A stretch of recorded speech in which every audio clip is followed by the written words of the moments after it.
ఆక్రమణల కూల్చివేత మంచిదే అన్నారు సిపిఐ నారాయణ. నాగార్జున పాపులర్ నటుడని ఆయనకు కక్కుర్తి ఎందుకని ప్రశ్నించారు. చెరువును ఆక్రమించినట్టు స్పష్టంగా కనిపిస్తున్నా ఆక్రమించలేదంటూ సినిమా డైలాగులు కొడుతూ బుకాయింపు మాటలు మాట్లాడుతున్నారన్నారు. అందుకు నాగార్జున వెంటనే క్షమాపణలు చెప్పాలన్నారు నారాయణ. అంతేకాదు ఎన్ కన్వెన్షన్ ను అక్రమంగా కట్టి ఇన్నాళ్లు అనుభవించినందుకు ప్రభుత్వానికి నష్టపరిహారం చెల్లించాలని డిమాండ్ చేశారు.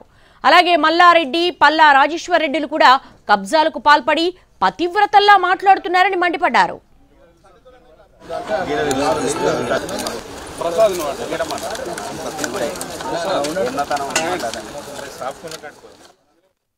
రేవంత్ రెడ్డి వచ్చి దీని మీద టన్నేసాడు, ఇది కూల్చేశాడు.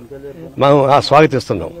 ఇది మరీ అన్యాయమైనటువంటి దురాకంతో కూడుకునేటువంటి పబ్లిక్ ప్రాపర్టీని లూటీ చేసినటువంటి సంస్థగా మారింది.